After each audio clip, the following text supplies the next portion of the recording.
everyone, welcome to another episode of Women Empowerment Series video podcast with me, Farisha, and I'm honored and most delighted to have a special guest with me. It's Amalina Arifin. Hi, Amalina. Hi, Felicia. Thank you for having me today. Thank you for being in my show. And this is a show where I created the video podcast, especially dedicated to women in Malaysia, empowered women, and also to support one another and to support each other. And I'm really glad to have you in my show. So, can you introduce us more about yourself? Sure. A little bit about myself. My name is Amalina, and I am currently working at the U.S. Embassy in Kuala Lumpur, where I am a program coordinator of the Young Southeast Asian Leaders Initiative, which is essentially a youth initiative catered for the region of Southeast Asia, where we want to empower the youth in our community and also to foster collaboration across different countries in the region. I also like to do a lot of volunteering on the side and also focusing on a lot of fellowships. So, for example, I am involved in the Obama leadership, and yeah, so that's going to be very exciting. Wow. So, when you mentioned Obama leadership, did you get a chance to meet Mr. Obama himself and also Michelle Obama? Definitely. So I was very extremely privileged to meet them once, Wow. not Yeah. twice, but four times. So very happy, and I was even invited to the White House. So that was really fun. Oh, yeah. Wow. So, can you tell more about that experience, being invited to the White House? Sure. At that time, I was a university student. I was still really fresh, super new, very bright eyed, bushy tailed. And then I was invited. I was selected for a fellowship under the YCLI program, under the academic fellowship at the East West Center in Hawaii. So I wasn't expecting to be invited to the White House at that time, but we were very privileged to have a town hall with the former President Barack Obama himself. So yeah, it was a really momentous moment for me, of course, as a student. But at the same time, I was also feeling very humbled because I feel like I was also representing my community and my country in that room. Wow.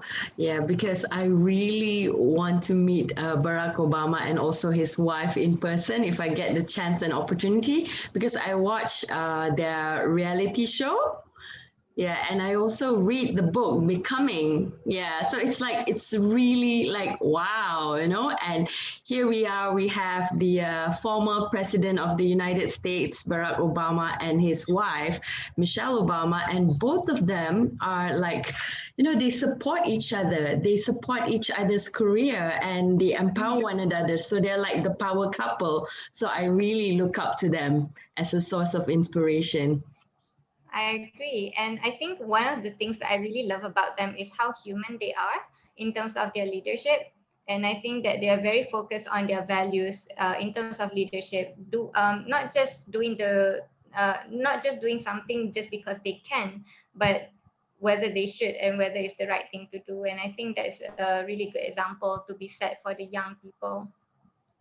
Okay, and for the next question, what is the most challenging moment in your career and how do you overcome it? How do you overcome those challenges? Yeah, I would like to share a story, I guess.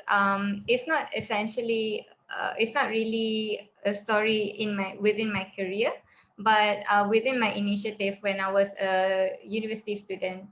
So as soon as I came back from my YCLI academic fellowship, me and a few of my friends from Singapore and Indonesia, we decided to co-found this initiative called the Chili Padi Academy, which is an environmental accelerator.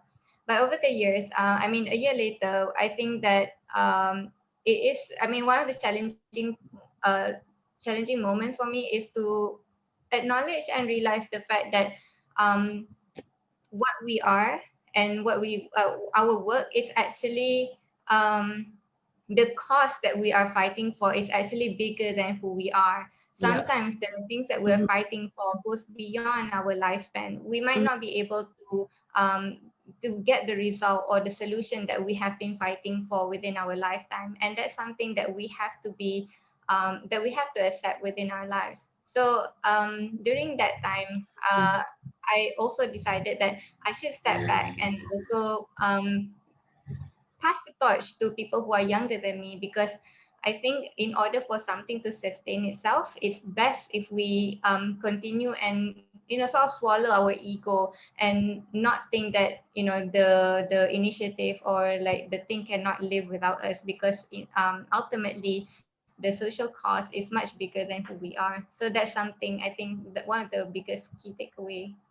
Yeah, and I like the part that you mentioned to pass, yeah, to the next person, to the next generation. So you're like passing the baton to the young ones, to the next generation, to the next leader. So that is what we should do. Yeah. Okay, and moving on to the next question. What does woman empowerment means to you in your own words? So women empowerment. My parents grew up from a more conservative state of Malaysia, which is Kelantan, Mm-hmm. where I mean, coming from a more conservative community, Mm-hmm. women are obviously subjected to slightly more traditional stereotypes and traditional roles. And as as someone who was growing up within that,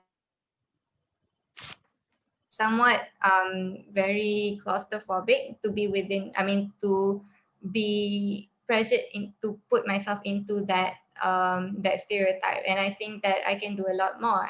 And I also, growing up, there are some decisions made by my school where they say that I can't be the class monitor because I'm a girl, not because I do not qualify based on my merits. I cannot be the house captain for school teams. I cannot be the head prefect because of my gender. And I think that was a really frustrating moment for me, because it's not that I was I was not judged based on my merits, but I was judged based on what I have between my legs.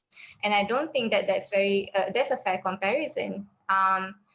Because of that, I think women empowerment is very strong and dear to me, because I want to show people, especially girls out there who are growing up within the same circumstances that I did, that we are worth more than the things that we are being told. And I think Mm-hmm. we are also, um, we can do a lot more than what people are telling us, but we wear heels, like, so it's even better than what we can be.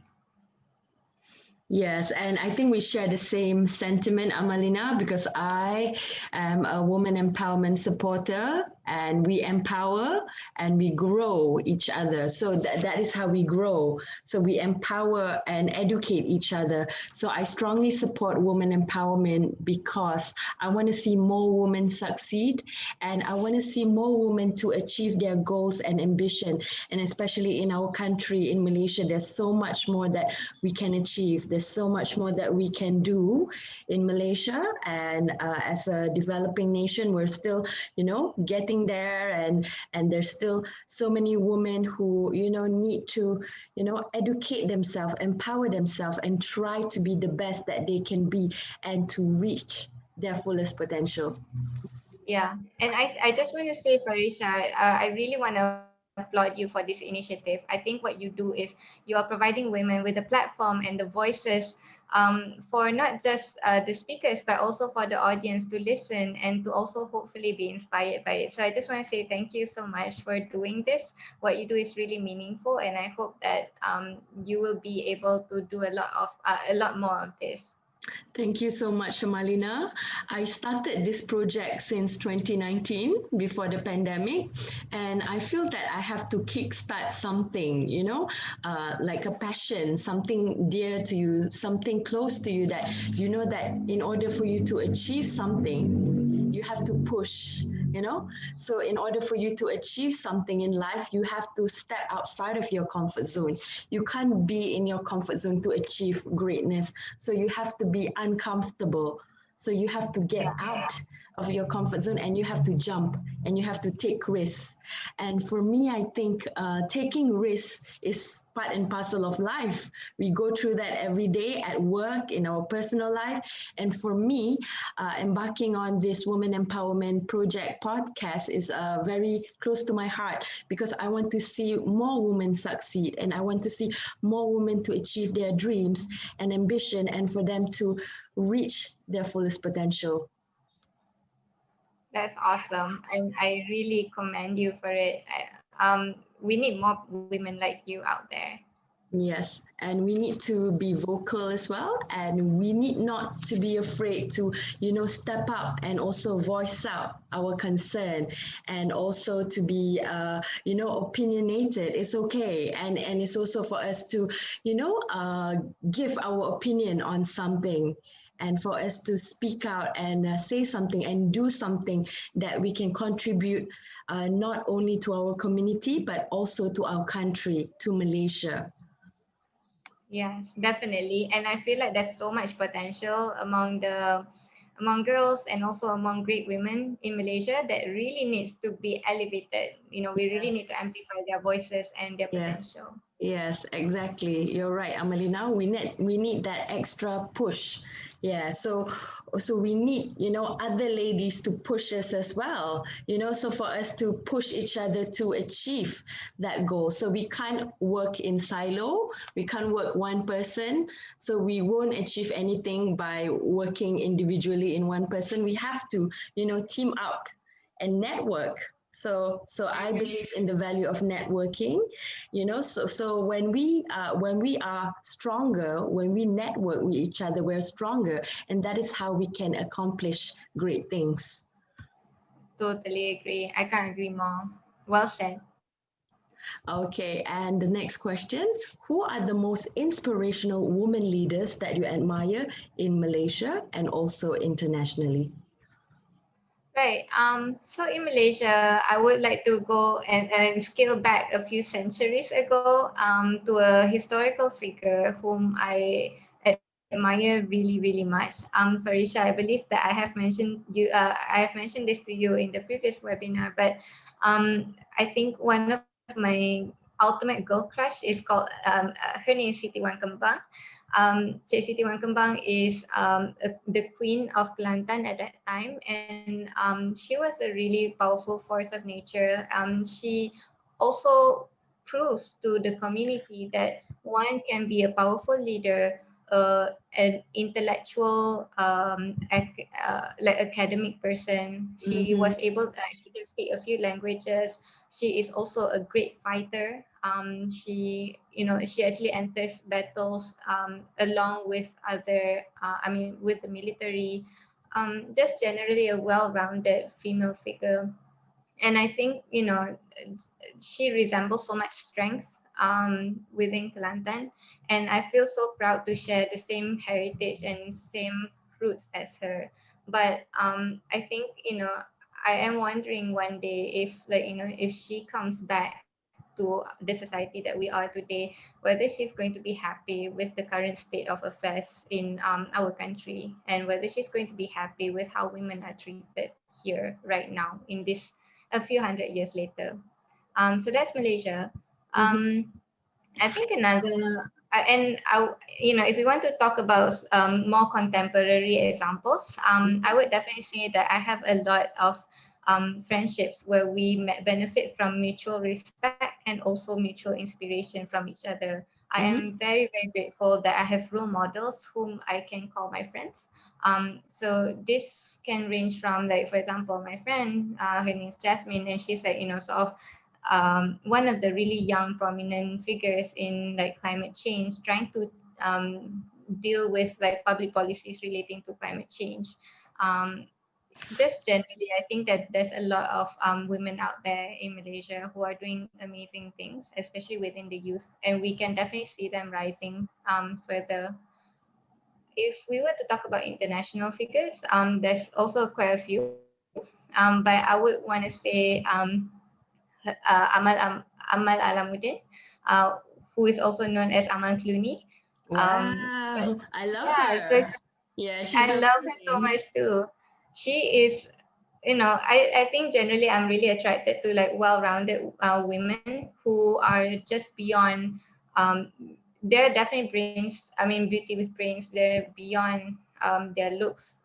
They have really intelligent minds. They are someone who are trying to bring impact to the world. Mhm. And these are the kind of people that I think a lot more girls should be exposed to. Yes, and she is a human rights lawyer. Yes, Yeah, correct. and her husband is George Clooney. Wow, power couple. Yeah, exactly.